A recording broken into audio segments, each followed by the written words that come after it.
I live in Dallas, and downtown there's this really great museum that has an exhibit that I feel an attachment to. It is a long scroll, decades-old printout from a UPI wire machine at a radio station in Illinois.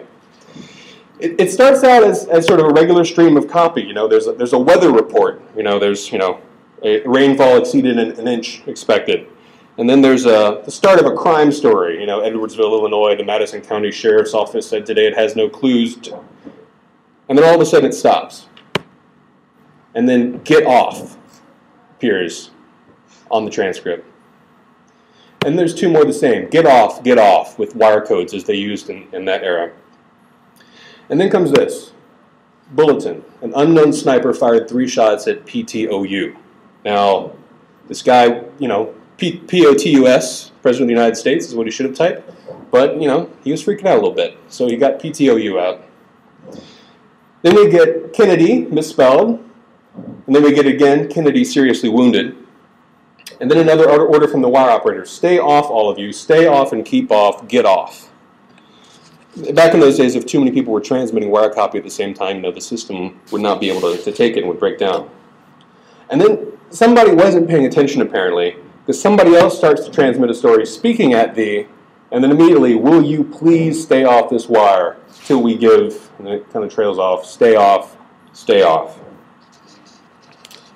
We get a more detailed lead, but again, a sniper seriously wounded, something that should be President Kennedy, downtown Dallas today, perhaps fatally. It's interesting, if you look at that letter, that set of letters there, most of them are one key off from what they should have been. So you could see that the typing was just going a little too fast.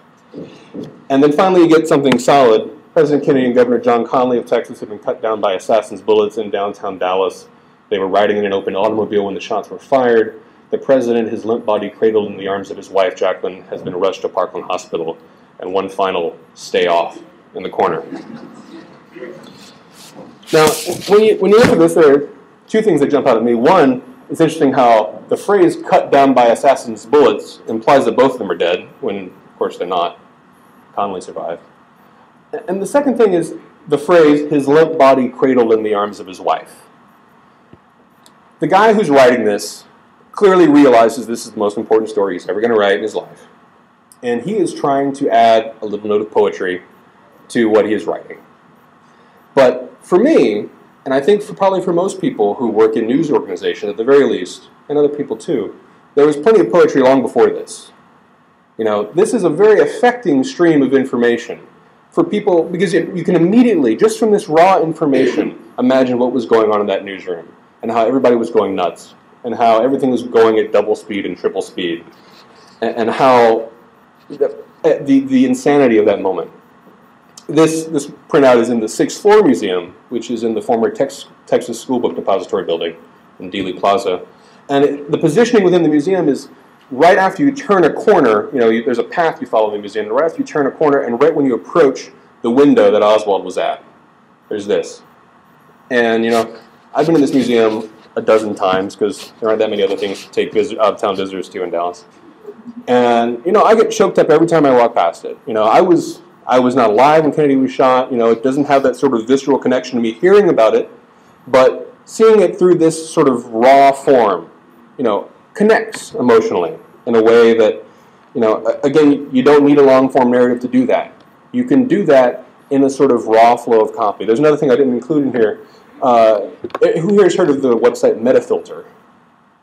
It's sort of a collective blog. It's a wonderful site where people post things. It's better than it sounds. But if you're ever interested, go back to September 11th, 2001 in the archives, and you see the post that someone put up saying, "Gee, I just saw something about someone's plane entering, hitting the World Trade Center."